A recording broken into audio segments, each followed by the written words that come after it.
Good. Oh, excellent. Well, afternoon, everybody. Don't rush away too quickly. You have logged into the right session. Anthony is going to join us. Fingers crossed. He's claiming internet problems. I reckon he hasn't paid the bill. But luckily, Hannah's joined me. Oh, he's back. Look at that. Bang As, on. in as much as it's working at the moment, yes. There we go. I've just tried to explain to people that it's an internet problem, not that you haven't paid the bill. Could be. We'll see how it So, lasts. absolutely. Lots of people joining us at the moment, which is good to see. And Hannah's back as well. So, Alex, Mr. Collier is here, I see. Davey has joined us as well. Lots of people going. Jerry is all the way from Michigan. I think Jerry's been on every session, hasn't he, so far? I think he's doing well. I think he's got one of the highest participation rates. So, morning, Chris. How you doing? Martin's in, Chang. Lots of the usual suspects turning up. We haven't put anybody off, Anthony. In the week and a half that we've been doing this now, we've still not put anybody off coming. There's one person who's joined a few times, Jamie Mittermüller, which sounds like a very German surname, but I don't know where Jamie is from. Jamie, give us a hello. David Barnes, how you doing? Good to see you. Megan, lovely to have you here. Nikki Ryan, hello, how you doing? So, After but all, most of all, of course, David's good in. morning, Hector. Good morning. How are you? Good, good, very good. First question of the day is always, where are you in the world? I'm in London. Yeah, so Yeah. but I live in Oxford. But coming to London today, we've got a swathe of government meetings this week. So yeah, Is that trying to get things all sorted before Christmas or so I think it's a bit more of a wrap up from International Day of Persons with Disability last oh, week. I think there's still some people who probably didn't find diary space last week, still filling it this week. I bet you were fairly in demand though, weren't you? IDPT is always busy. I mean, I think a lot of corporates celebrate it now. Yep. So yeah, a lot more than we've definitely seen that grow in the last 10 years. So yeah, yeah, always busy. It is. It is. No, it's nice when these things catch on and develop a real sort of life, isn't it? So, no, that's really good news. It's I guess my internet hasn't improved much, has it? You're a bit Well, we can jumpy, hear but you we're fine. hearing you okay. Yeah. Yeah, we can hear you. Just now in a rather Oh, that's pensive okay then. look. You look like you're about to hit us with some Think amazing idea for something. good. No, no, he's No, definitely now his audio's gone. now his audio's gone. It's all gone to pot now, isn't it? He's struggling. He's struggling. Maybe go without the camera, Ant. You might actually that might work. Yeah, No, doesn't he's seem. no. While he's doing that, so there we go. He's left it to me now. So, are you there now? Can you hear us, Ant? I can hear you, and I can see sort of bits of what's going on. So Right. so yeah, can you hear me? Okay. We can hear you fine. That seems to be working. Ah, good, good, good. Well, I was just gonna say Danielle Johnson lives in upstate New York, but grew up in West Yorkshire. So okay, we're getting from all over today. Huddersfields. Um, oh, Jerry Anderson. He hasn't missed any yet and wouldn't miss this as he works in a Microsoft 365 district, second largest in Michigan. So Very good. good to see. Becky Jones, hope you're doing well. David Barnes, good to see you. Yeah, Lee, how you doing, mate? Ryan, yeah, no, all good, all good. So, usual question, Hector, all ready for Christmas? Yeah, ready for Christmas. Yeah. Yeah. My boys are a bit older now, so I have two sons. So the main game is getting them to stay and spend some time at home with us rather than just being out Hmm. frequenting local hostelries. How old are you boys now? Well, 18 and 16. So the 16-year-old's still hanging on, still wants to be there with us. Uh, but yeah, yeah, no. So a lot of it is around kind of just chasing teenage kids out of pubs. Yeah. For the global audience, our 16-year-olds go to the pub far more than they should. And if Anthony tries to tell you otherwise, he's fibbing. Well, so I think back in our day, maybe. I've got to say, I wish I could get my 16-year-old into a pub, but he's yeah, far too well behaved. I just need to bring him down to Oxfordshire, and we'll Yeah. we'll work I on think it. I think Things fine. Yeah, those days of going to the pub. I remember going home at Christmas and they used to go to the pub but we used to have to go to midnight mass, but it was amazing the amount of people that used to stumble into the church. And That's correct. Yeah, yeah, that is probably the least visited British tradition is Mm. teenagers and being, you know, teenagers in big groups into midnight mass on Christmas Eve. Yeah. yeah. No, I did the same. I'm impressed all three of us actually did that. I'm just wondering if anybody else in the session today has ever done a slightly drunken midnight mass. Um, so yeah, it That's was. normally where I met my parents, to be honest, before Yeah, Christmas Day. same. That's like, 100%. They would go, and that these two spaces sort of reserved for me and my sister, of which my sister is a lot better at the sort of behaving than I was in those times. She would be there, and I'd sort of stumble in just before it started. I will just say, my 16-year-old is. I'm probably doing him a big disservice. He's not. I'm sure he's not there as often as I probably assume he is. The rest Mm. of this time of year for the British kids, just for the boys, is rugby season. So I am in the middle of muddy rugby season right now as Mm. we get ready for Christmas, and sliding in cold mud on a rugby Yeah. pitch, always good fun.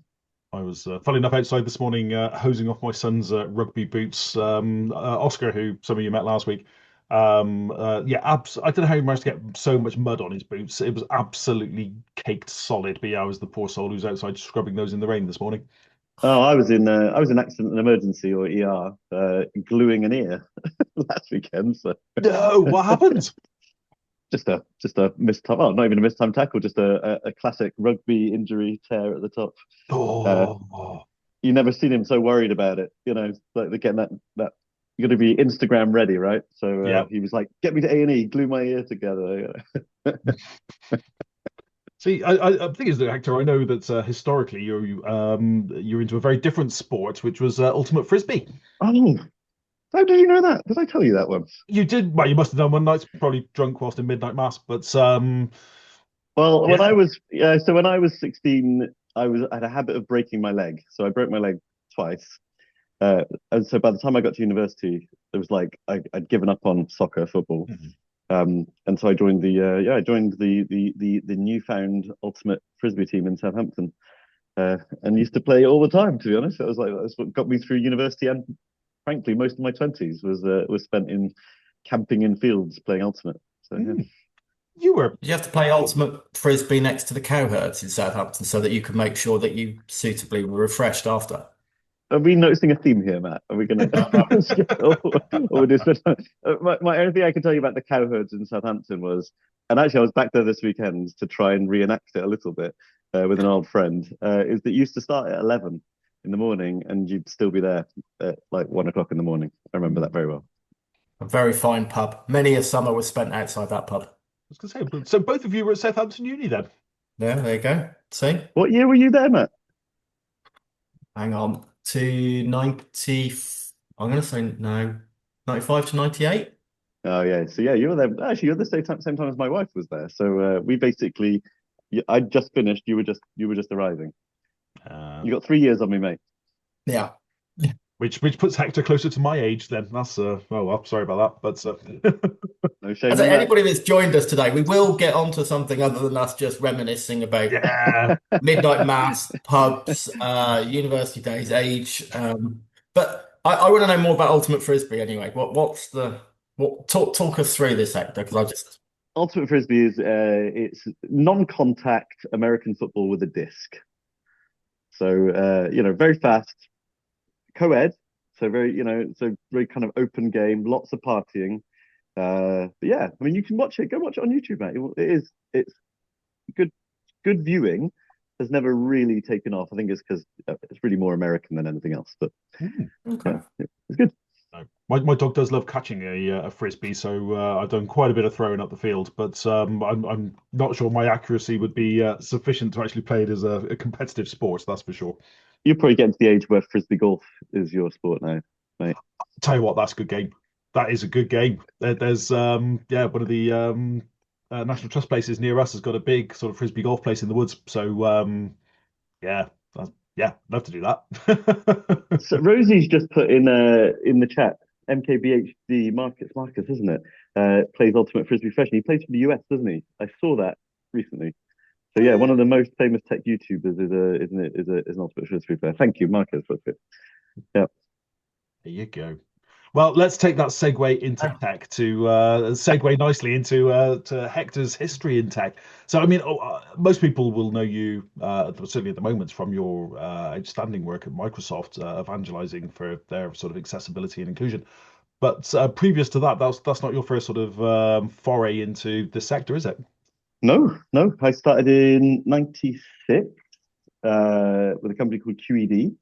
Uh, and this was free computing assistive technology. So uh, page turners, lots of communication aids, AAC devices, but the solid state ones before screens or anything like that. A lot of switches, a lot of like uh, switch controlled devices. We were turning on like fans and lamps and Mm. things with people with physical disabilities back in the '90s. So that was my first understanding of it. I used to basically drive around the UK with switch kits. Essentially, we had these things called QED switch kits. You probably still got them in cupboards, in OT departments. But essentially, it offered like an array of input devices for people with physical disabilities. Yeah, so that's how I started. And so every day was problem solving around an individual and how we would kind of get them going with their tech in inverted commas, as we would call it then. But it was really pre-tech. So I then got you would have yeah, known you would have known our former colleague Nadine Farris from that time, wouldn't you? I knew her dad from Yes. that time. I mean, Richard. So I mean, gosh, I was at QED before Nadine was even in the industry. She was Wow. kind of still at school, finishing school, I think, when I was working Yeah. with her dad. Yeah, yeah, yeah. Cool. Good old days. Good old days. Absolutely. So what took you on from there?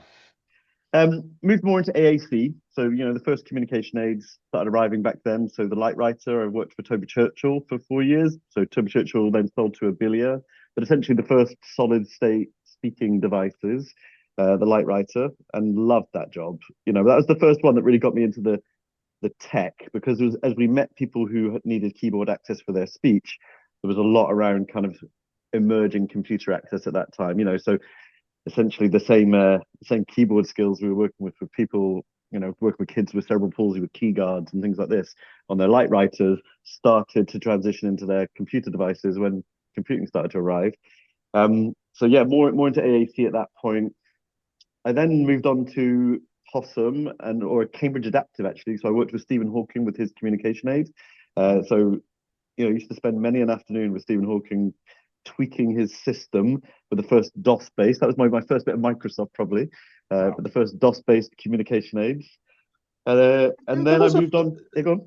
I was going to say there was a. I don't know whether this is any truth in this story or not, but over the years, I think various people built obviously better voice synthesizers than Stephen was using, sort of.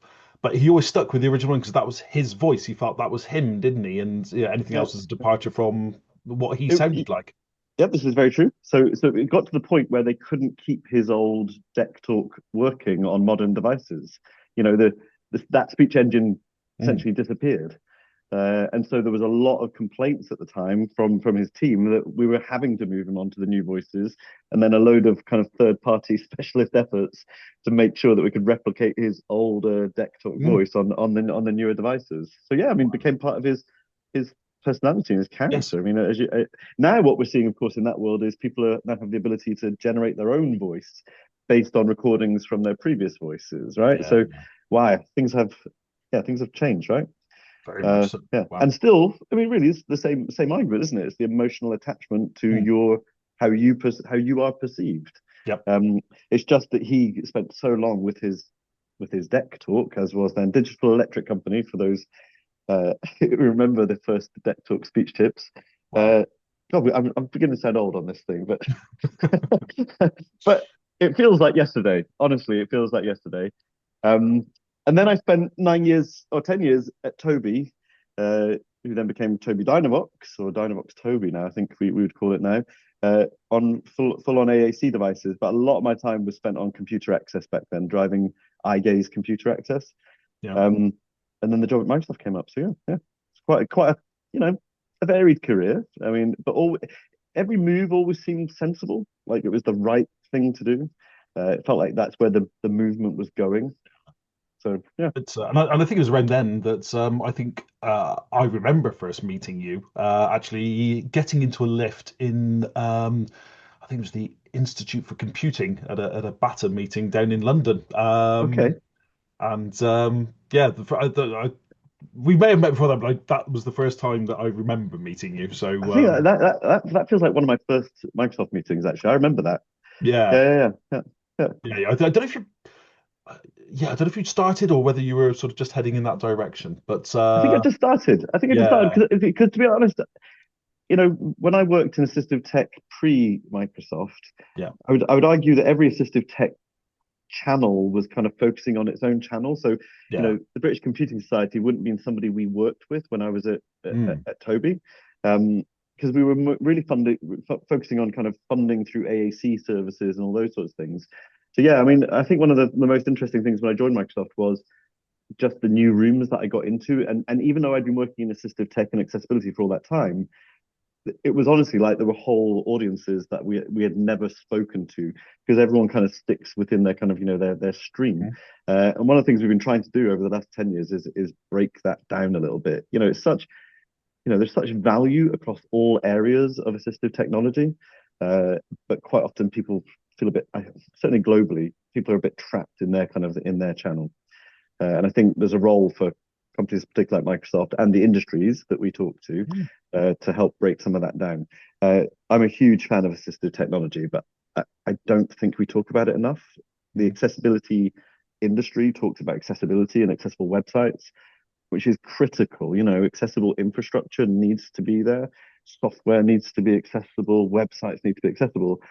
But I fear sometimes we're not talking enough about the tool that people need to get in mm. the door, right? The actual access method is often ignored. So, yeah, yeah, let's get on to it.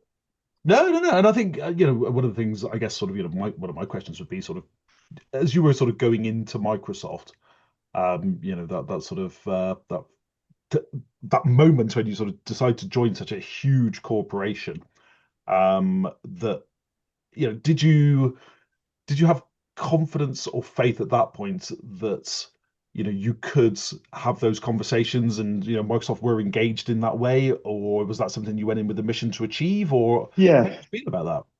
it was a bit of a blank piece of paper, if we're honest. We were getting a lot of noise back then around what Microsoft was doing on accessibility. So it was about the Mm, same time as you were seeing um, adaptive controllers for Xbox, seeing yes. AI, which is the app for kind of blind folks to kind of use the first AI to kind of navigate the world. So you were seeing a lot of innovation. There was this big thing called the ability hacks going on around the world. Mm, So yes. Microsoft runs the kind of the biggest global hackathon on like what can people do with technology? Go and hack for a week in a tent, drink drink beer, eat pizza, kind of all day kind of parties with tech. Yeah. Um, and there was a lot of energy coming into the disability scenarios at that point, frankly, because of the cloud and AI. I mean, like Mm, new things were possible, and so teams were starting to build stuff around that. So I definitely felt like I was riding a wave when I came into Microsoft. It was definitely the time. The CEO was Satya Nadella was talking about it. Microsoft was kind of in the press on it a lot. There were Super Bowl ads run around that time. I don't know yeah. if you remember, like in Yep. the US, but there was kind of the whole Microsoft mission was to empower every person, every organization on the planet to achieve more. So there was this not what was Microsoft selling you so much, but more what was Microsoft building with you. They were trying to get that message across. And so when we came in and started talking about and that has to be accessible, and disabled people need to be included uh, in the tech future that we're building. I would say I say it was just the right time to join a company like Microsoft because it didn't feel like most doors that I was trying to push open were kind of open already. Yeah. People wanted to engage, but all of that said, it is massive.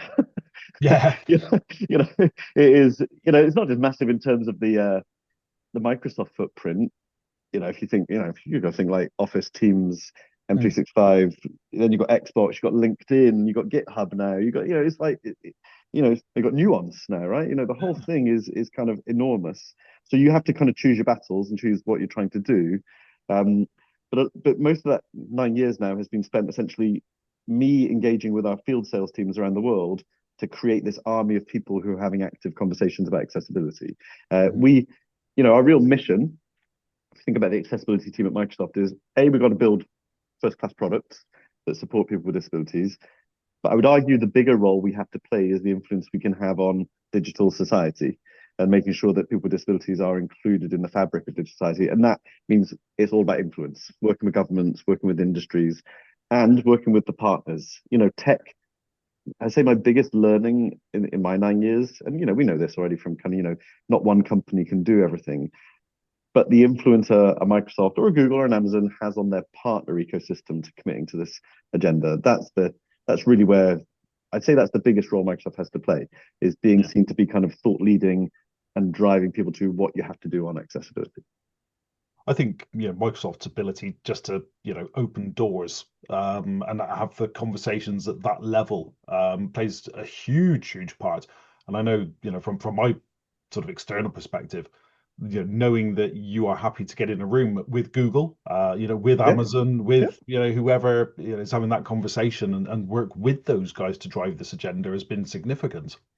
yeah, and it's been great to get to know all those teams. I mean, there's no way you can have one company solve Mm. disability inclusion. You know, you know, even down to which browser do you choose on your device, whatever device it is.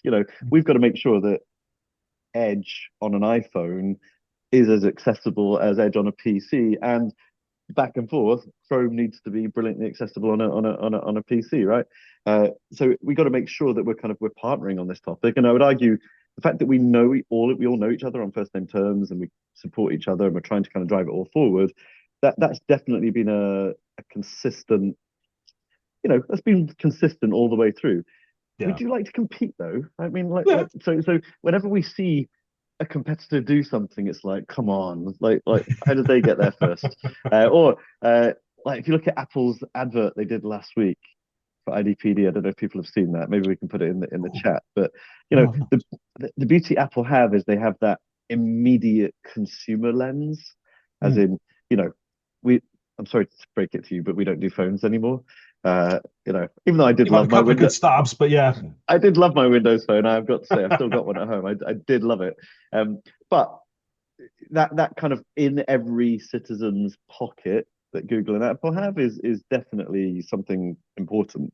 You know, uh, so but when just when we do something smart or a new feature becomes mainstream, we do look at each other. Of course we do, Mm. and I think that's also good. Yeah, but I could tell you when I first joined it was quite rare to see Microsoft, Google, Amazon people on similar panels or Yeah. same panels at events. And on accessibility, you always see us together on panels. Yeah. Yeah. And I think there's something about disability inclusion that should just be seen as a blanket conversation across tech. And the more we can get kind of collaboration going, the better, because there's work to do. I think you hit a key point is one company shouting about a topic will always be sort of perceived as being self-serving or for your own personal interest or with a specific agenda that is yours.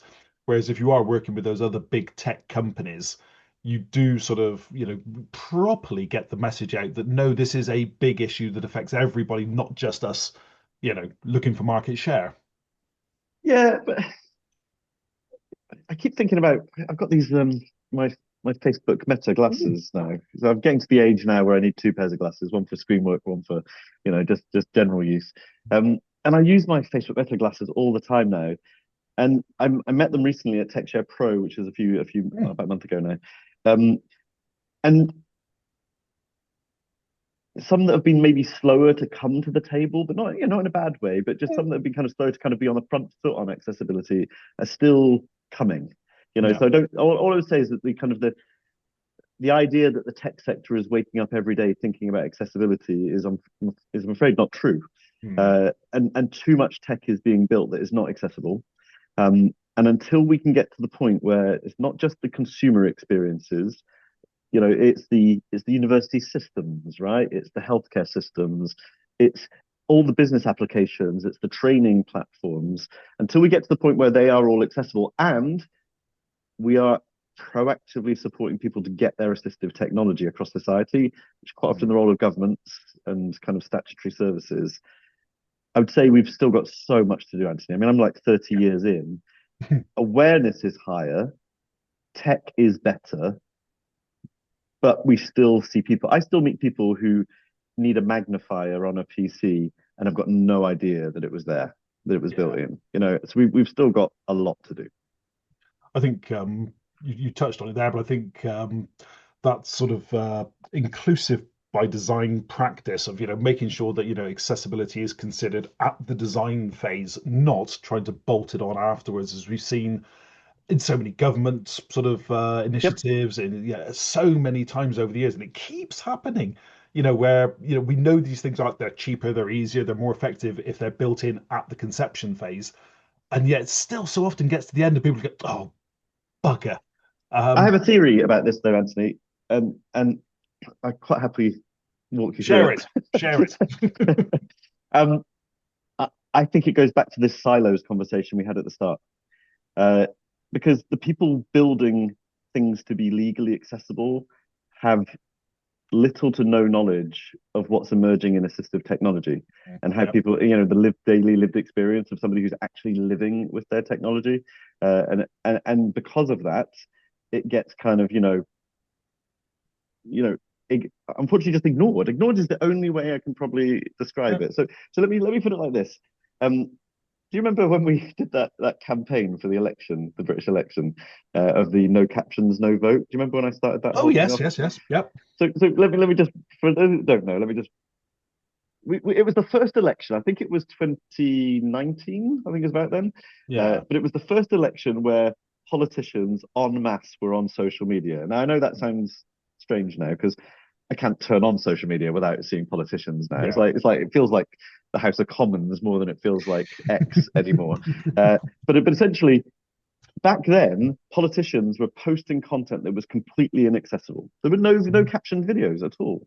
Yeah, and you were sitting, we were pushing them and going, hang on, you're telling us that we've got to be digitally accessible, we've got to include people with disabilities in society, and that one little thing that we are asking you to do, as in put captions on a video, you're not even doing, even though you tell us that there are laws for it. Like at this time, Mhm. the public sector regulations on inaccessible content were being pushed out.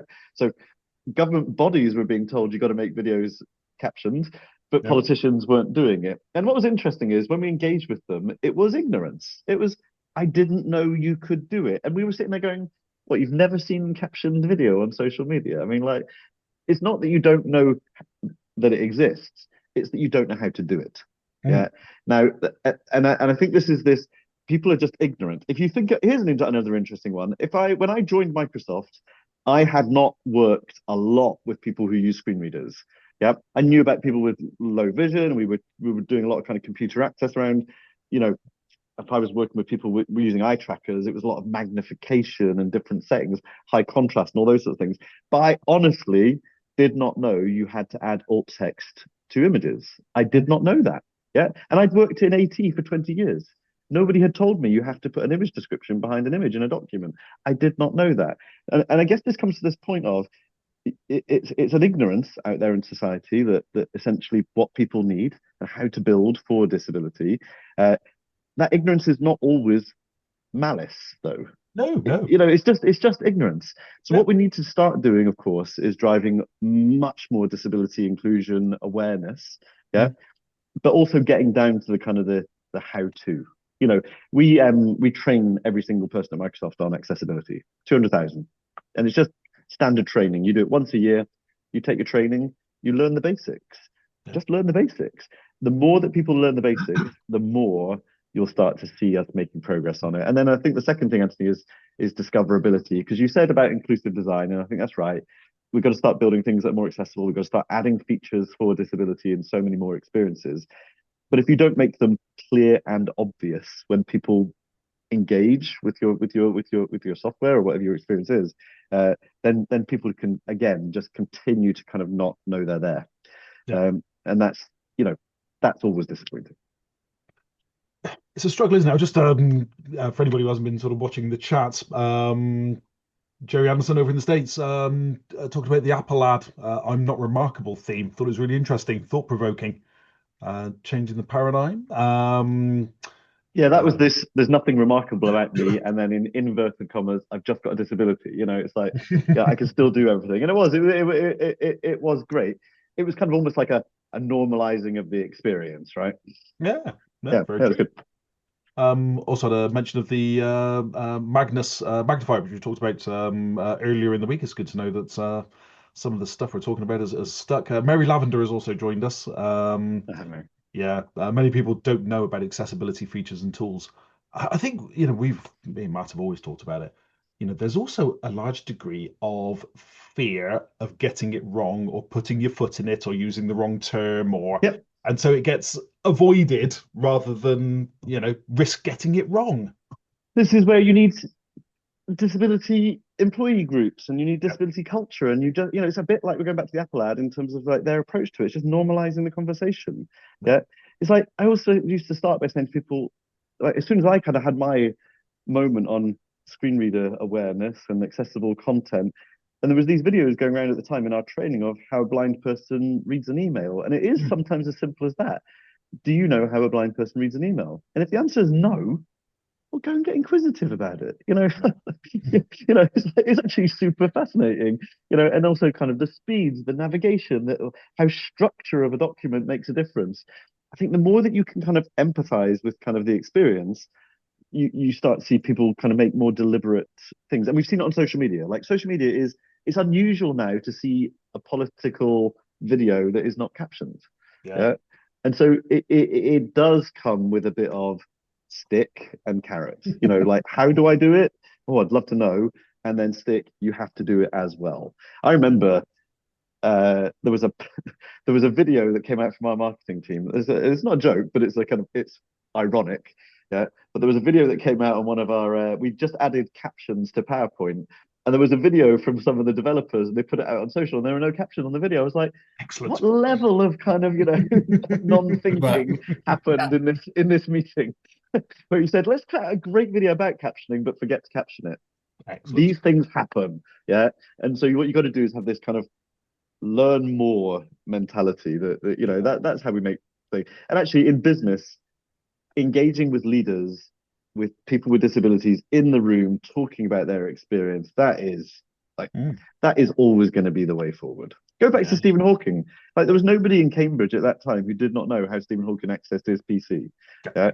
And so it normalized it for everybody. The Absolutely. more you've got people in the fabric of your organization, you're having that conversation, the more you will normalize it. I think that's the point that you make there, Hector. The normalization of it. Keep me.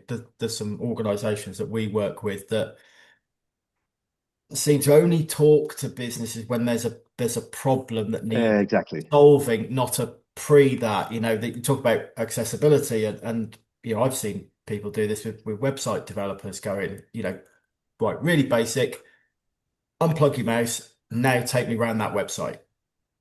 Yeah. Yeah.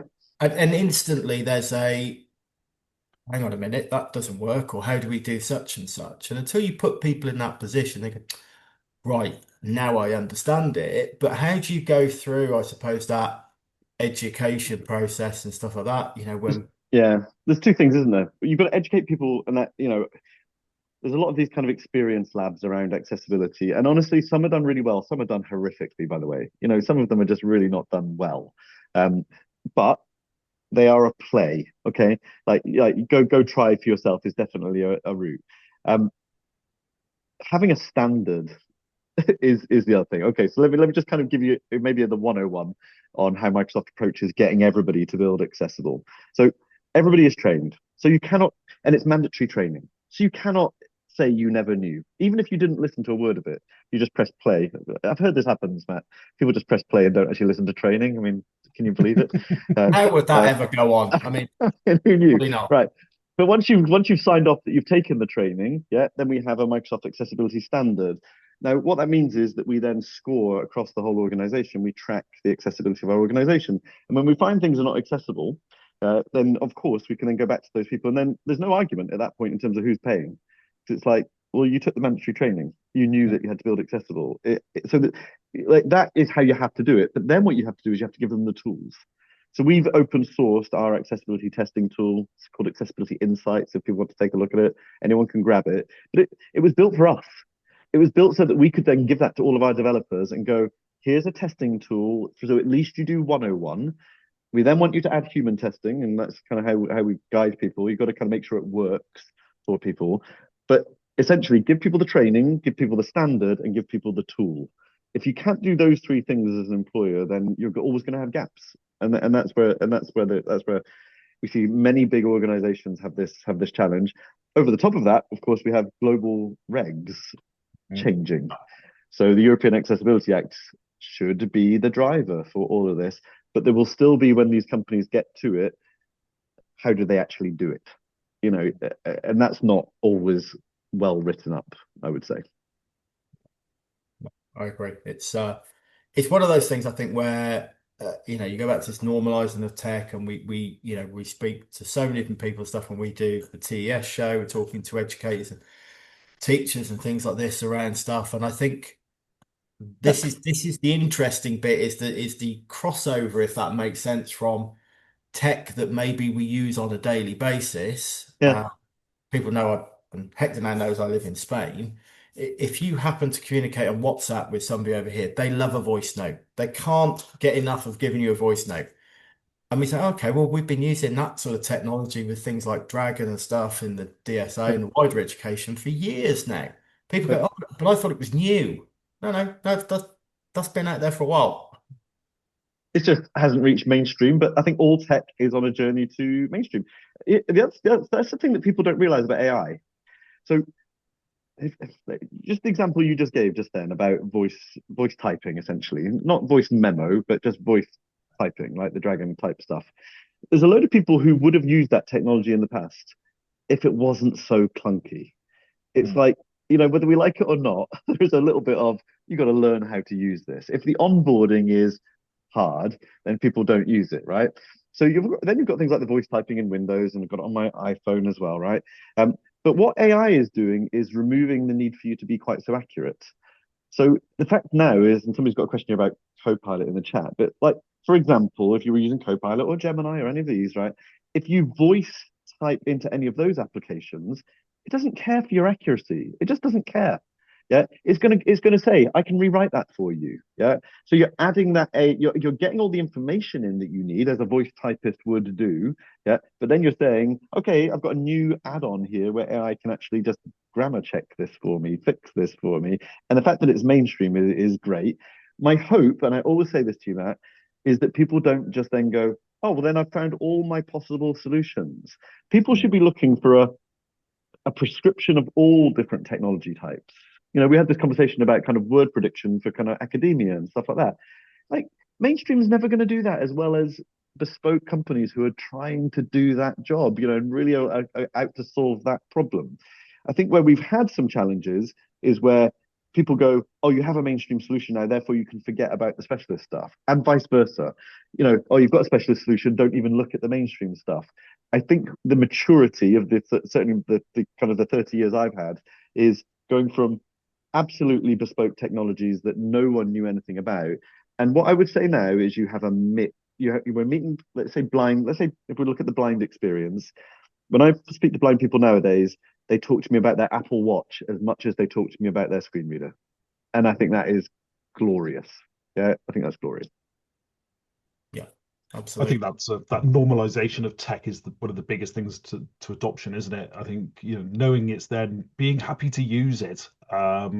People don't want to be always seen using the sort of the clunky assistive tech, but But especially in the but workplace. as long as they don't just stop at the mainstream. Have I ever told you my story about AAC devices Go and how I felt they were going backwards? Did I ever tell you this?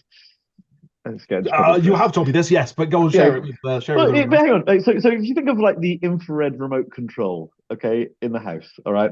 I spent a good 10 years of my life trying to teach communication aids infrared controls. Honestly, like literally shining remote controls at learning devices Mm. so that people with disabilities could replicate the TV controls and all those sorts of things, right? And it was amazing. Like we had so much fun, kind of, automating uh, macros of open door, open intercom, play message, and that was all on one button for AAC users. It was amazing. And now I look at it and I see sometimes I'll see a kid and they've got an iPad for their AAC, and I'm sitting there going, but they don't have any of that other stuff built into it now because we've kind of moved away from infrared remote controls, and now it's all, can you control your Alexa to do something, or your Google Nest to control it, or you're trying to kind of give the voice command to the mainstream devices. And in some regards, it's harder. It's just not as good an experience now Mm. because mainstream tech has kind of forgotten about some of those building block technologies a little bit more. So I hope we never forget what good looks like. I think Yeah. one of the problems with kind of mainstream tech is it puts in something that's kind of not quite as honed as the specialist solution, and everyone just thinks that's okay. I think we have got to start telling a story about both. Yeah. And saying, like, here's your level 101 entry user of AT, but come on, let's push them further and see if they can kind of also start using some other systems.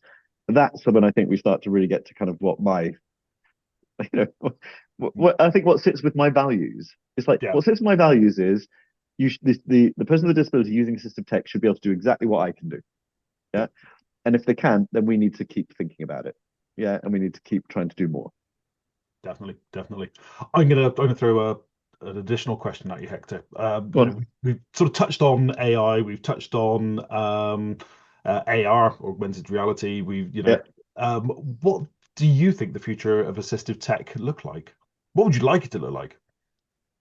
Oh, no, no, no. Great question. Great question. I mean, I love that you threw AR in there just to kind of throw me because I love AR. I think do it's you? massively underrated at the moment. I think it's massively underused, Yes. and I know that I've got them gathering dust in my teenagers' bedrooms because they told me it was the future, and yeah. I think the best AR right now is things like the Ray-Ban Meta glasses, the Oakley Yes. glasses, and stuff like that. I think the form factor and the AI is what's going to make AR useful. Mm. Yeah. So okay, well maybe that kind of informs my answer. I think the future of assistive technology for me is the AI overlay across the existing building blocks. The existing building blocks are brilliant. Yeah. Hmm. Okay. Now there's two routes that we can go there. We can start adding AI options into existing assistive technologies. We're definitely seeing that now. In fact, we're starting to see born in AI assistive technologies, which is great. Yeah, because they're starting building in the tech that we have today. But my gut feeling is that the systems that people have always used and loved, and it's a bit like having a piano, right? It's like, if I think of kind of the fine-tuned AT systems that people have spent ages Mm. getting to grips with, we've got to make sure that we're kind of using AI to augment those experiences. Let me give you an example. I remember there's this one guy I worked with, Simon, who was, I tell you now, the best Switch user I ever met. Okay, so Mhm. he was a two switch head switch user, okay, with Yep. keyboard. So he was using switch scanning into keyboard. He had an eye control calibration like nobody I have ever seen. As in, he was a good eye gaze user. He was like, it was almost like he didn't have any eye movement at all. He was locking on that dot. He could have been a massive pro on his eye gaze system. All right, guarantee it. But he loved his switches. He would not shift, and his switch use was so good that you would just kind of hear this clicking, clicking, clicking of the switches going. He was thinking three steps ahead all the time, and he Wow. he had learnt it like he'd learnt a piano. He was just a brilliant switch user. Yeah. And no matter what I would say to him to get him to try eye gaze, he just wouldn't because he'd found his route. Now, I think we have to respect that. Yeah. Yep. Yeah. Okay. It's a bit like I still use Control Escape to. It's like keyboard shortcuts. If Yep. we stop building keyboard shortcuts we're in trouble in the accessibility space. We've got to keep going with that. Okay. But here's the thing. I think people with disabilities also need to start looking at the AI advantage. Okay, so even for a Switch user, if I was to type in three words and then have a system that uses AI to kind of infer what sentence or phrase I wanted, and then allow me to type that in, that to me is going to be the future. It's going to be it's going to be the blending of AI services with traditional AT methods. I I, I remember when iGaze first came out. I mean, we'll get to mind control with Elon and X. Oh, BCIs are, yeah, I mean, that's another fascinating But subject. maybe we do. But to me, it almost doesn't matter because I think if we think keyboard, mouse, touchscreen, switch, eye, and then out, voice, magnification, etc. I think all of the multimodalities I think we've discovered them. I don't think I just don't understand. I just don't think we're gonna. You remember those keyboards, those kind of funky keyboards that Yeah, like, especially that were kind of laid out in a particular way. It was like, oh, there's an optimal keyboard that we need to get yeah, to, and we yeah, never got there because yeah, people just went, QWERTY works or yeah. QWERTZ works. Totally. So I think the point I'm making is, I think the fundamental building blocks of how humans use technology are here.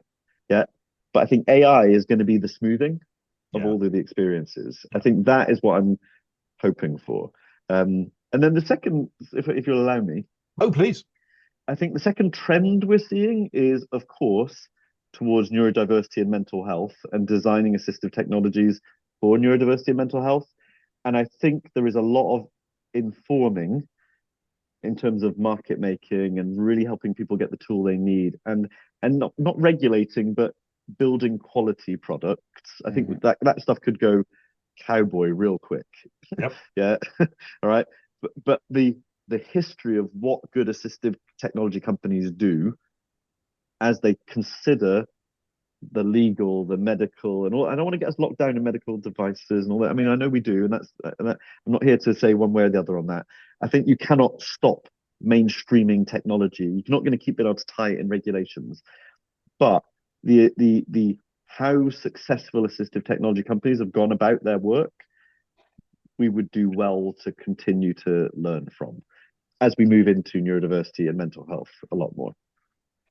No, I agree completely. No, I think, well, first of all, Matt, you will have to tell us the story of how you poured a pint of beer with your mind, but that's another sort of Oh, conversation yes. using the brain-controlled interface. That is Um, Sounds like a dream. That sounds like a dream, Matt. I can't believe that. absolutely. Yeah, I You just should. kept doing it as well, over and over again. It was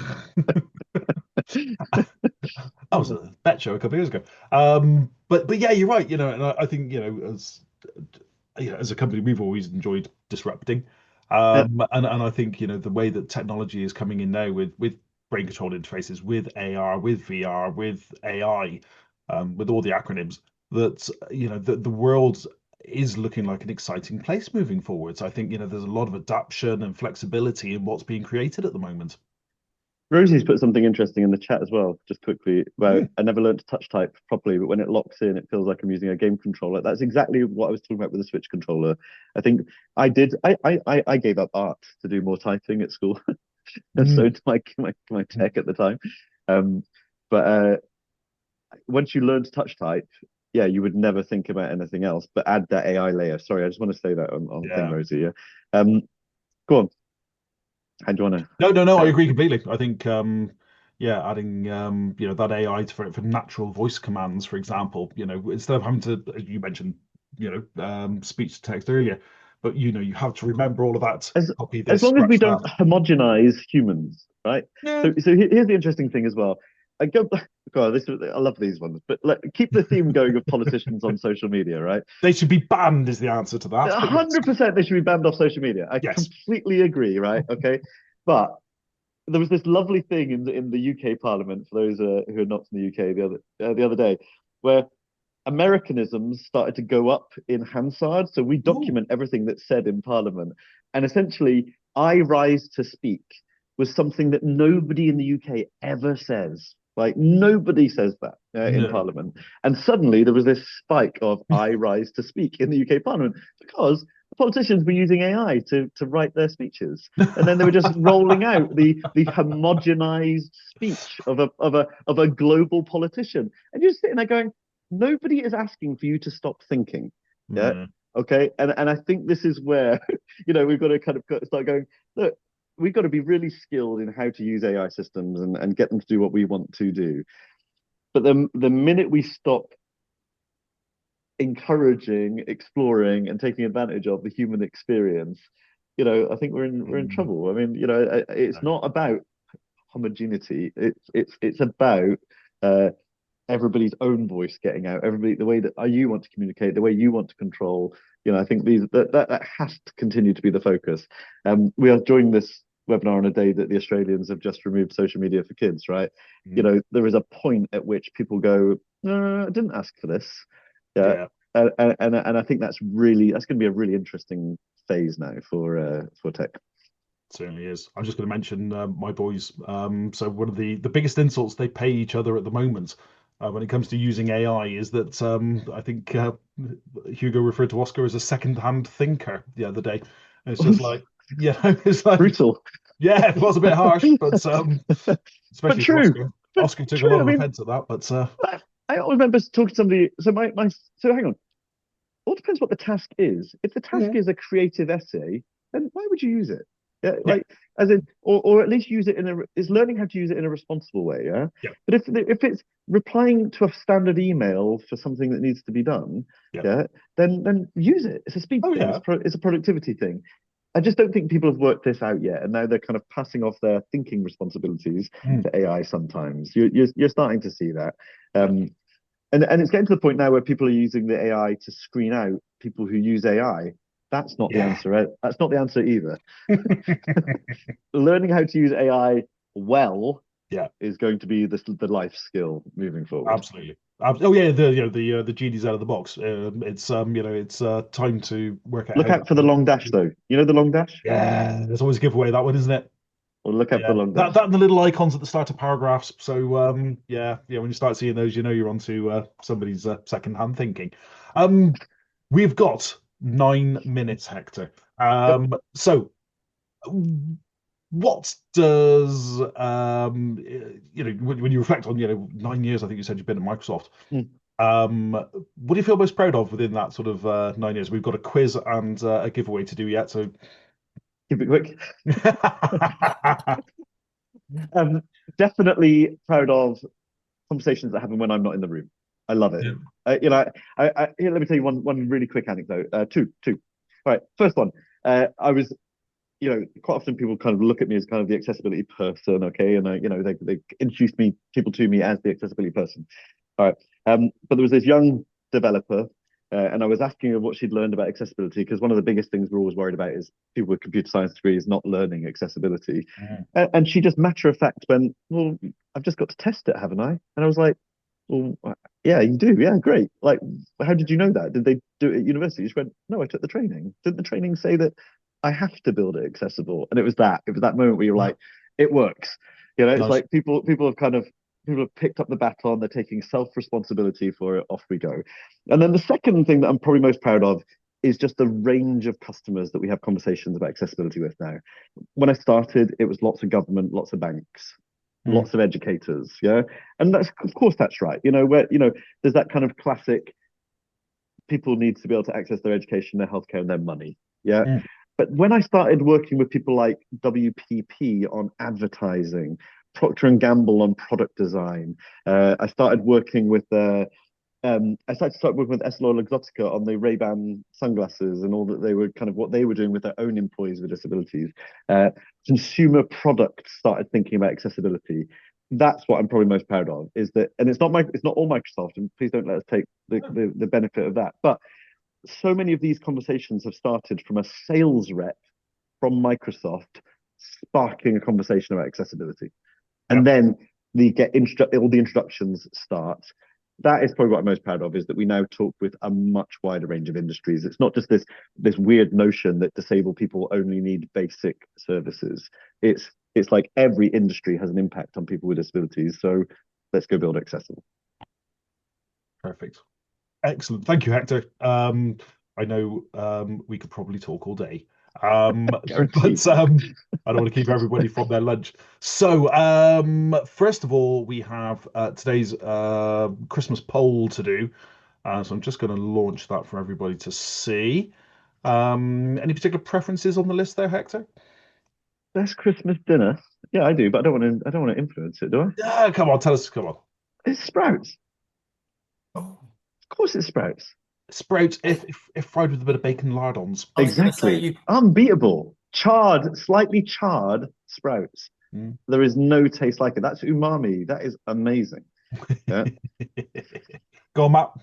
No. I mean, see, the problem is pigs in blankets. I always do too many, which I don't see there's massive problem with because you can eat them for most of the rest of the Right. afternoon. Ex- Not possible. you can have them all Spread, year. And why you can have them all year. Why don't you? absolutely. I mean, they They're should be fat. a They're staple of fat. every Sunday sort of lunch, really. Sprouts, yes. shallots, bacon, put it Oh, all in shallots. there, Yes. job done. Char. You've got to char them first. Ugh. This Oh, sounds, I mean, are we overdoing the work involved in that though? No work. Hang on. Or, yeah. I mean, No.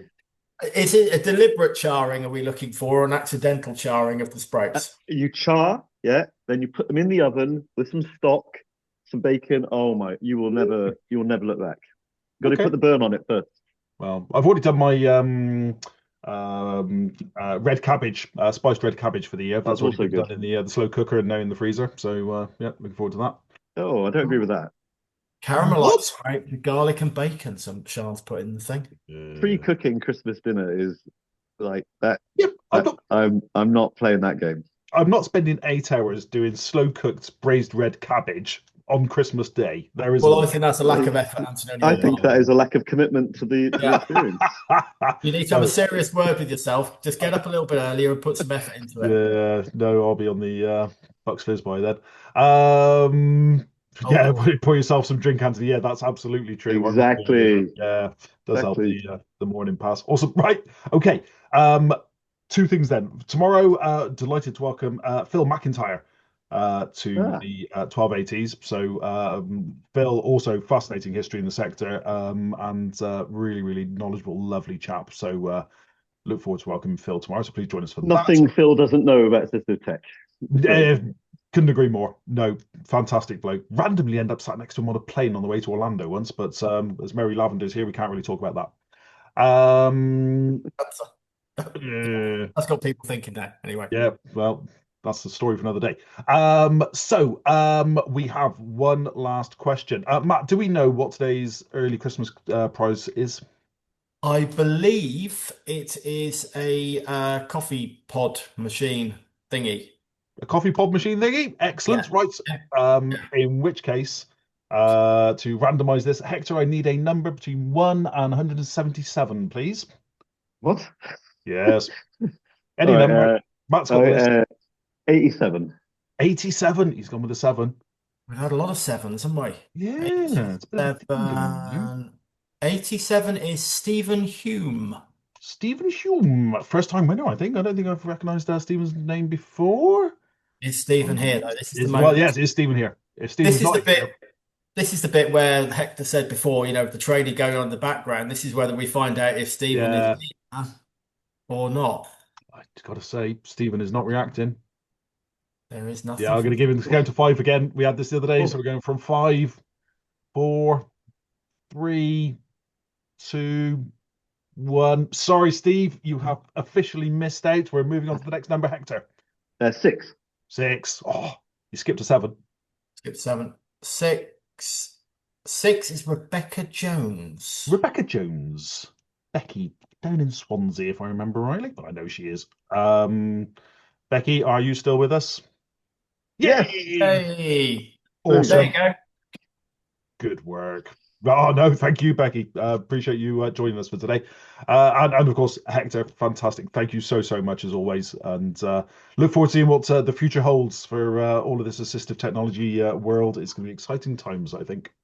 Hey, have a great Christmas. And thanks for everything that you all do around the world. Oh, Super important. love it. Absolutely enjoy all of it. So, yes, thank you. Everybody's making a run for it. So, Christoph's, Mary, Ryan, Rosie, yes, Vivian, Sammy Joe, catch you later. Simon Mary Kingsley, Lab thank you very much. gone. Is that now what? Mary Lab just she's left. She's She's gone gone. already, has she? Yeah, Yeah. busy Yeah. lady. Oh, Mike Mike, Hazelwood's here as well. yeah. See Mike's name there. Hannah Gibson, good to see you. David Barnes, all the way in Liverpool, or that neck of the woods. Um, Jamie, thank you very much. You take care. Enjoy the rest of your day. They're all off. They're all trying to make a run for it, getting there. Yeah. Perhaps they're all off to do some sprouts. Who could blame them? I thought we were going to get to the Christmas movies. That was my. I was looking forward We to ran that out of question. time, if I'm honest. I mean, so okay, quick question, Hector, for the last 11 people in the room, favorite Christmas movie? Ah, come on. Beautiful Life, isn't it? Oh, I was going to go Gremlins Wonderful myself. Life. Wonderful Life. Hang on. It's Wonderful Life. Wonderful Life, yes. You cannot beat that. Where did, It is a good film. But what about original Italian Job or any of the Bond films? Surely they are the ultimate Christmas special. Yep. So it's No, that always a because winner. that whole thing of it is Die Hard a Christmas movie, which you could spend half an hour on that, couldn't you? If you Yeah. Yeah. No, I'm personally sure it is, but yeah, I I think can't Die watch Hard. that. I can't watch it on the basis of watching it walk around with no shoes on and all that glass. I mean, for me that's just yeah, I oh, know what you mean. I know what you Yeah. mean. Yeah, No, yeah, yeah. it's painful definitely moments. not. But Matt, have you given us your answer to that one? No, well, you got to pick a single film. Well, no, I don't know. Christmas film. See, it's like Bond. Bond is always Christmas. Yep, Favorite That, Bond film, though, Matt? What's your favorite Bond film? oh. There's only one correct answer to that. there is only one correct answer. See, Doctor No. I used to like. Close, no cigar. Live Oh, and Let would you Die go? is Would best. you go Live and Let Connery, Die. Hector? Are you going Live and Connery? Let no. Live and Let Die is the best. Is that the Living Let? Was Living Let Die the Grace Jones? Is that the Grace? No, no, that's View to a Kill. Yeah. Live and Let Die is the crocodile one in Jamaica. See, Oh, Can't beat it. I'd love that film, but I'd have to go very close to that film with The Spy Who Loved Me with the Lotus. So I The think Underwater Lotus gets it for me. as long as you See, don't pick the yeah. Timothy Dalton one, I think you're fine. I think all Bond is fine. But George Lazenby. Yeah, it was a good film. I think Yeah. he was underrated myself. Aren't you all going to get cancelled for liking Bond films? I mean, that's what do you think? All Of done. its time. We always have to Yeah. put of its time. Yes. Right, Yeah. guys, that is us done. We are ready All here. right. Anybody watching on the rerun, thank you for joining us. Everyone else has left. So, Hector, very much appreciated. Thank you, buddy. And See you Perfect. we'll soon. catch up soon, I hope. All right. And Take care. catch you Brilliant. later. Cheers, Hector. Be good. Take care. Bye bye. Bye. Adios. Bye bye. Adios. Feliz Navidad, Matt. Very good.